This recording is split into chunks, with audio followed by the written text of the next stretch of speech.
Marriage is like a graveyard, isn't it? It was supposed to be my big day, my wedding. Yet, out of the blue, my mother-in-law, Linda, started spewing ridiculous things. To make matters worse, she laughed arrogantly and threw water on my wedding dress. The atmosphere for the rest of the ceremony felt like a funeral, completely dampening the celebratory mood.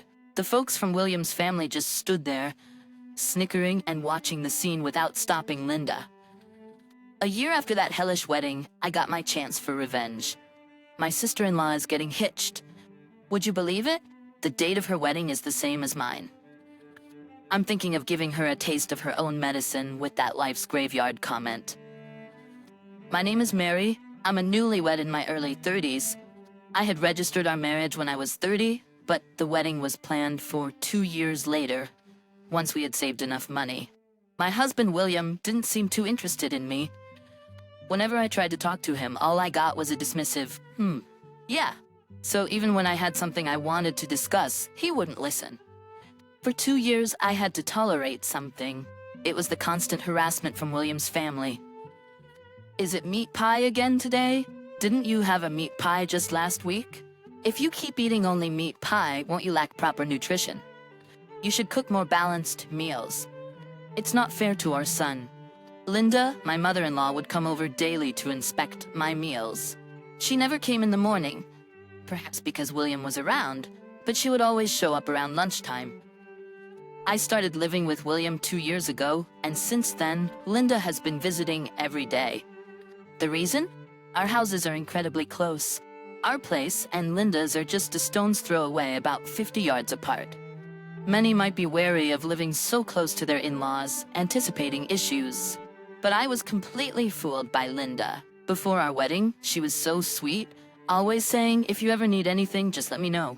Indeed, when I would discuss issues about William, she would respond, that's not okay. I'll talk to him about it. She always seemed to care. That's why I thought living nearby wouldn't be a problem. But when real life kicked in, Linda turned out to be a stereotypical, meddling mother-in-law. It wasn't just about the food. She would nitpick on how I cleaned the house, placed dishes, and all the minor things. At first I thought, well, she's the elder, and I complied with her requests. But when I mentioned this to friends, they were like, that's not right. She's totally overstepping her boundaries. She's bullying you. She's nitpicking for no reason, just to annoy you. I hadn't known that bullying by a mother-in-law really happened until then, so I decided to look it up online. When I did, I found stories that mirrored what I was going through with Linda. So this is what they call bullying by a mother-in-law. That's what I thought. I decided to no longer take everything Linda said to heart. This dish isn't good. It needs to be less salty. No, William's job is physically demanding, so he needs a bit more salt. He loses minerals when he sweats. The moment I decided not to let Linda dictate everything was the first time I think I ever talked back to her. After that, maybe she didn't like my attitude and she started visiting less frequently. Now, in our 2nd year of marriage, we were set to visit my in-laws for Thanksgiving Day.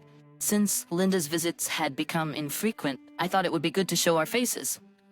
Being the holidays, my sister-in-law was also home. She had been living with her boyfriend since college, coming home only during extended breaks, making her visit special. But this holiday was different. There was a growing animosity towards my sister-in-law. For some reason, William had to work during the holiday, so he would be joining us later in the evening. I received a call from Linda telling me to come early and prepare the meal, so I went shopping at the grocery store and market early in the morning and arrived at the in-laws' house around noon. Upon arrival, my sister-in-law was already there, sitting at the table with my father-in-law and Linda. I assumed they were having lunch, and when I looked, there was clearly some expensive sushi. Oh, you're early. There's none for you, so you better start preparing dinner. And it better be better than this sushi. Come on, Mom, don't be so hard on her. But please, make a nice meal. My sister-in-law's makeup was heavier than before, and she got her nails done. I knew she had a job, and I wondered if those nails were suitable for doing daily chores. It was clear that Linda and my sister-in-law intended to annoy me, but I didn't care since I had eaten a delicious poke bowl during my shopping trip. I did as I was told and started cooking. But then I overheard them saying, "Isn't she super unfriendly? She's always been like that. William should have married someone cuter." Well, at least the makeup helps a bit. The three of them were speaking their minds. I was a bit hurt, but I couldn't let them see that. If I showed them I was upset, it would just make them happier. By evening, when William arrived, for some reason, there were barbecue platters on the table. I made dinner just as I was told. "Why are these here?" I asked. "Did you really cook anything?" "You came in the evening and didn't do anything." The roast chicken, salads, and beef stew that had been simmering for hours should have been in the fridge. I opened the fridge, but it was empty. Hey, don't go rummaging through someone else's fridge. I realized I had been tricked. After I finished cooking, I went back to our house to fetch something I had forgotten. I thought a few minutes would be fine, but I had underestimated them. I didn't know who did it, but I suspected it was Linda. Both my sister-in-law and father-in-law were smirking at me. They probably all knew Linda had thrown out my food. It was so frustrating. I never told William about the way I felt or the troubles with his family. Then, on our second wedding anniversary, we decided to have a wedding ceremony. Surprisingly, William seemed excited about the idea of a wedding, and he helped with everything, from choosing the dress and venue to creating the guest list. Of course, his parents were on the invite list. I figured it was a wedding, so they wouldn't cause any trouble. Boy, was I wrong. On the wedding day, I regretted being so naive.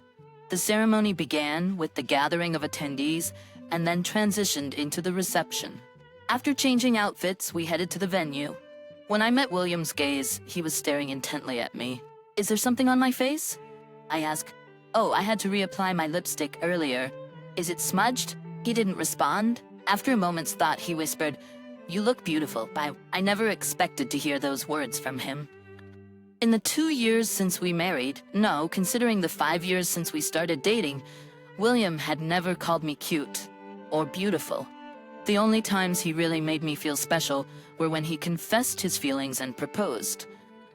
I was distressed about his family's behavior, but that one sentence from William made me feel like the wedding would be a cherished memory. Then we started having dinner. Glancing over to where his family sat, everyone looked casual, but they seemed a bit loud. Those around them were constantly looking their way, and their laughter was audible even from where we were. It was unsettling, but I felt relieved when the staff intervened and they quieted down. Then it was time for the first dance. However, that's when things took a turn. We danced, and everyone at the venue started dancing following us, and my in-laws reached us. I thought to myself, just keep a smile on just for today. "Thank you all for coming today," I said to them. Suddenly, Linda threw her drink towards me. I was taken aback, but the screams from those around me brought me back to reality. Looking down, I was drenched. Confusion swirling. Linda, laughing loudly, proclaimed, "Marriage is the graveyard of life, isn't it?" Ever since they got married, my son has become distant, and she doesn't even cook him decent meals. If this isn't a graveyard, then what is? She continued, "Why are you doing this?" I asked, but she simply responded, "I feel sorry for my son." My sister-in-law and father-in-law, standing next to her, were also laughing. The whole hall was abuzz, with everyone unsure how to react when William suddenly spoke up. Enough is enough. Never had I heard such a loud voice from the usually calm William, and I bet others hadn't either. They looked furious. "I've been patient enough. Leave now." Grabbing Linda's arm forcefully, he began dragging her out. "Ouch, don't do that." Linda cried out, but was ignored and led outside the ceremony hall. My sister-in-law and father-in-law hurriedly followed. Concerned, I went after them, and outside I saw William sternly telling them, "I'm cutting ties with all of you. Don't ever interfere with Mary and me again." "Can we talk?" I asked. "Yeah, let's not let your emotions get the best of you," William replied. "Please calm down." Despite their collective pleas, William ignored them all. He shoved them into a cab and sent them home. I was dumbfounded by the scene, but William came over saying, "I'm really sorry." I didn't want our special day to end up like this. The reception couldn't continue in such an atmosphere, so it was canceled. The guests were treated to sweets instead. Back in our private room, I honestly struggled to grasp the situation. Sure, the wedding being ruined was a shock, but I hadn't expected William to get so angry. "Why were you so mad?" I asked. "I thought you weren't that into me." He looked a bit sad as he replied, "Can't blame you for thinking that. I'm just bad at expressing my feelings." As we talked more, it became clear he wasn't ignoring me. He was so smitten that he often got lost gazing at me and missed out on what was being said. He'd nod in response, just so it didn't seem like he wasn't listening. What? It was like that? I couldn't help but be shocked. Moreover, William was aware of the harassment from my in-laws. Seeing me not discuss the harassment, he'd occasionally warn his entire family about their behavior. I hadn't noticed any hint of this at all, but now that I think about it, there were times when the harassment seemed to stop. "I told you when I proposed that I love you, Mary. That's never gonna change, and I promise to make you happy." This ain't exactly happiness, though. That day, we both cried until the morning. In the morning, for the next year, William did his best to ensure that I didn't have to face any difficulties. Thanks to his efforts, my stress was reduced a bit, and knowing William was on my side gave me strength. However, the harassment from the in-laws did not stop. Moreover, they would target times when William was not home to come over to our place. If we did not respond, they would leave snarky letters in our mailbox. Even if I tried to avoid them, such days continued for a while. I was sad that the in-laws ruined our wedding, but I was happy that William had always been by my side. And for the first time, I realized how comforting it was to have just one person on my side. Since then, William seems to have kept his distance from his family, but they frequently try to get in touch. However, neither of us responded to them. Then there was news that William's sister, Lily, was getting married. The wedding was planned for a few months later, and without learning from the past, they sent us an invitation. Despite being frustrated with the insensitive sister, I came up with a plan. When I discussed this plan with William, he said, "Sounds good. People might talk, but remember, I'm always with you, Mary. Just let me know how I can help." Honestly, I was hesitant about executing the plan, but hearing that from William was reassuring. A few months later, I decided to execute the well-thought-out plan. We both attended Lily's lavish wedding, and I waited for the right moment to put my plan into action. I had given a DVD to the event staff beforehand, asking them to play it, once I signaled them during the speeches.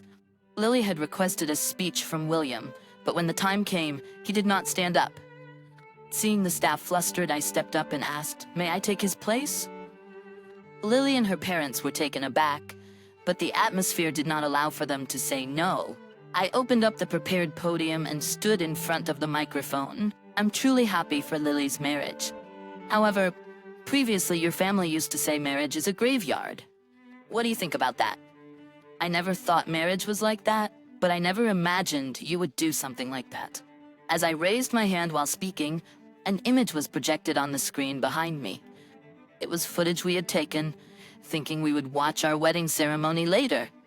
The video showed Linda, my mother-in-law, pouring water during the dance, and my father-in-law and sister-in-law laughing at the scene. The nasty words of Linda could be heard as the audio played back. From this footage, maybe marriage really is a graveyard. Or perhaps getting involved with the family feels more like a graveyard. The next video showed my mother-in-law and sister-in-law harassing me. I secretly recorded it with my smartphone, thinking it might be useful someday. I never thought it would come in handy in this situation. My husband and I will cut ties with his family. I apologize for ruining the important wedding ceremony, but we wanted you all to know what kind of people they are. Excuse us. Ignoring my furious in-laws and sobbing sister-in-law, I left the venue. Outside, William, who had left as part of the plan, was waiting for me. "You did great. How about we go grab something tasty?" After eating, we headed home. The next day, we received numerous messages and calls from Linda and Lily, but we didn't respond. However, after countless calls, we decided to pick up once. On the other end, Linda was furious. "Where the heck are you right now?" "I went to your place, and some strangers are living there. It seems Linda came over to our house, realized we weren't there, and gave us a call. It was evident strangers would be there. After all, we had already moved out. William had suggested it when we planned to play the footage at my sister-in-law's wedding. Since we live close to our parents' place now, If we're going to cut ties, maybe we should move somewhere they won't find us. Knowing them, they'll probably come to our house. I totally agreed with William's idea. William had been considering changing jobs, and the timing seemed perfect. He started job hunting while I searched for a new place to live. Both the job change and the move went smoothly, and all that remained was to attend my sister-in-law's wedding. After achieving our revenge, we headed to our new home, where we had already moved our belongings. We hadn't told anyone we were moving, and the new place was so far away that you'd have to take a plane. We believed there's no chance the in-laws would visit. However, to be safe, we had asked our neighbors not to tell anyone our whereabouts. As expected, Linda tried asking around, but nobody spilled the beans. Even though I wasn't saying anything, Linda kept talking one-sidedly. Are you listening? If you move, just say so. What are you going to do about us now? Linda was referring to the monthly allowance we used to send. Both William and I had decent incomes, and we had been sending money to the in-laws every month. I knew at some point that they were using our money for fancy sushi, but since I hadn't discussed it with William, he continued to send them the allowance. But after this incident, I told William everything, and he decided not to send any more money. We had been giving them money even before we got married, but after our wedding, our combined income gave us some financial comfort. William had consulted with me about the in-laws facing financial difficulties.